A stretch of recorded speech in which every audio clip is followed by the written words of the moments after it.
તમે બધાને જય શ્રી કૃષ્ણ, રાધે રાધે, જય માતાજી. આજે આપણે બનાવવાના છીએ રીંગણની કઢી. તમે બધા કેમ છો? તમે બધા મજામાં જ હશો. આજે આપણે બનાવવાના છે રીંગણની કઢી. આપણે ગેસ ઓન કરી દઈશું, ગેસ ચાલુ કરી દઈશું. ચાલુ કરી અને આપણે તેલ લઈ લઈશું.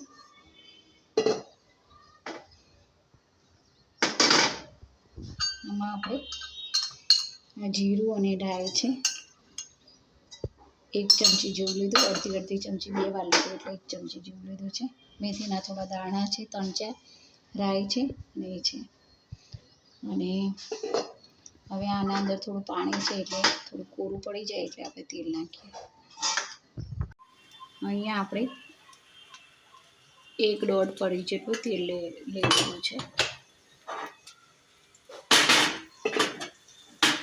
હવે આમાં આપણે તેજ પત્તા છે અને મીઠી લીમડીના પાન છે એ નાખી દીધા.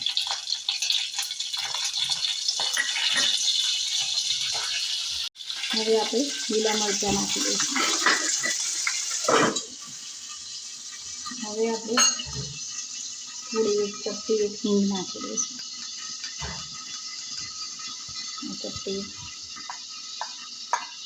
ચપટી હિંગ નાખી દઈએ.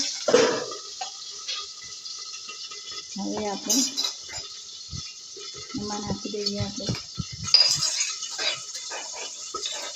મીઠી લીમડીના પાન છે 2 ડાળથી, અને મરચું છે અને લસણ છે.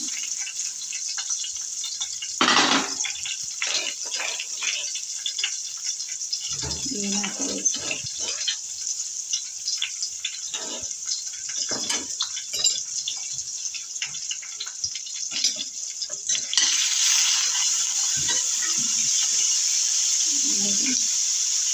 થોડી વાર થવા દઈશું. રીંગણ નાખી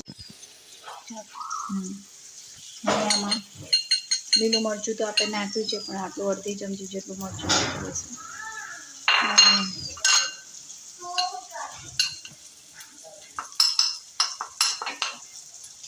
આપણે અડધી ચમચી અને થોડી અડધી ચમચી છે, અડધી ચમચીની અડધી ચમચી એટલે પોણી ચમચી એ નાખી દીધું. આપણે હળદર નાખી દીધું. હવે આપણે નાખીશું ધાણા જીરું પાવડર છે, 4 ચમચી નાખી દઈશું. 4 ચમચી નાખી દીધું આપણે.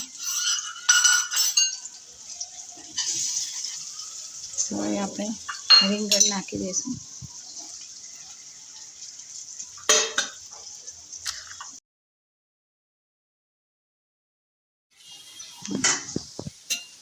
હવે આ રીંગણ નાખી દીધા આપણે.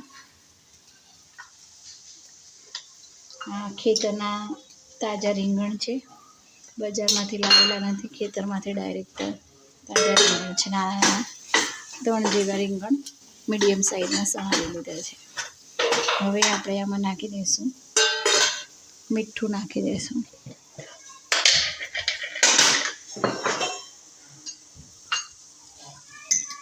હવે અહીંયા મેં 1 ચમચી જેવું મીઠું લીધું છે, સ્વાદ અનુસાર મીઠું. હવે આપણે સહેજ એકામાં પાણી નાખી દઈશું.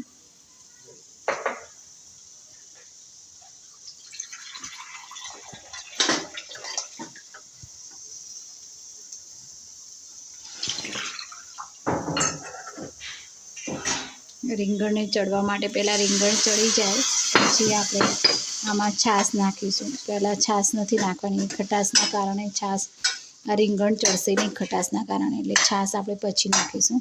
પહેલાં રીંગણને થવા દઈશું ધીમા તાપે. થોડું થઈ જાય રીંગણ પછી આપણે નાખીશું. પહેલાં રીંગણને થવા દઈશું ધીમા તાપે.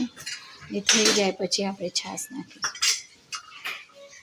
જો અહીંયા આપણા રીંગણ એકદમ મસ્ત રીતે ચડી ગયા છે. આ જો આપણે કરીએ છીએ, આમ દબાવીએ છીએ તો દબી જાય છે, પછી આપણા રીંગણ ચડી ગયા છે. આપણે આમાં છાશ નાખી દઈશું. તો આ ગામડેથી આવેલી જાડી છાશ છે, આમાં ચણાનો લોટ નાખવાની કોઈ જરૂર નથી. તો આપણે આને જરૂરિયાત મુજબ નાખીશું. આને મેં થોડી હવે આ આપણે છાશ નાખી દીધી છે. હવે આના અંદર આપણે થોડુંક એક પાણી નાખીશું.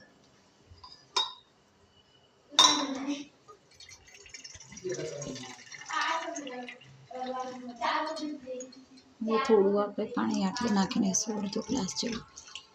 આ થોડી છાશ છે ખાટી હતી એટલે આપણે ઉપરની આંસ હોય એ કાઢી નાખી છે અને પછી નાખી છે. તો પણ અડધો ગ્લાસ જેવું આપણે આમાં પાણી રેડ્યું છે.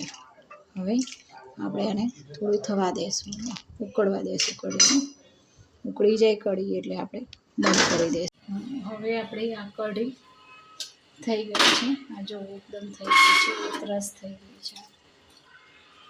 હવે આપણે ગેસ બંધ કરી દઈશું અને વાટકીમાં લઈ લઈશું કઢીને.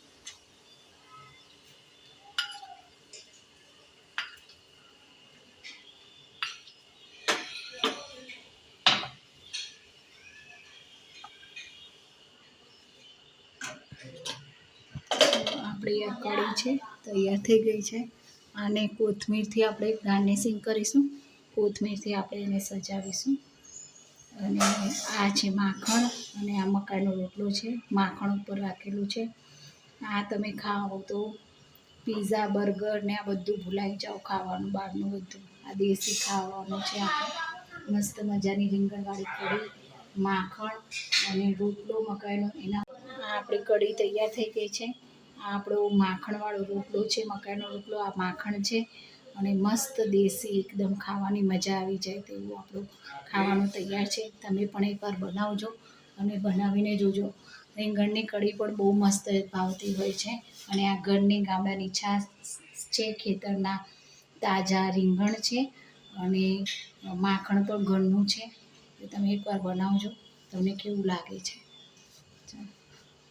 તો વિડીયોના એન્ડિંગમાં કહેવા માગીશ કે આપણે આયુર્વેદ અપનાવીએ, સ્વદેશી ચીજ વસ્તુ અપનાવીએ, વ્યસનથી દૂર રહીએ, દરેક જીવ માતાઓ પર દયાભાવ રાખીએ અને ગૌરક્ષા કરીએ. અને આપણા ઘરની જે રીતે સાફ રાખીએ છીએ, આપણા રસ્તાઓ અને નદીઓ, તળાવો, સરોવર, દરિયા કિનારે દરેક જગ્યાએ સ્વચ્છતા રાખીએ અને જરૂરિયાતમંદ લોકોની સેવા કરીએ. આપણે મદદ કરીએ જરૂરિયાતમંદ લોકોને અને આપણા આસપાસ છોડ આપીએ અને ખુશ રહીએ, મસ્ત રહીએ. જય જવાન, જય કિસાન, જય વિજ્ઞાન, જય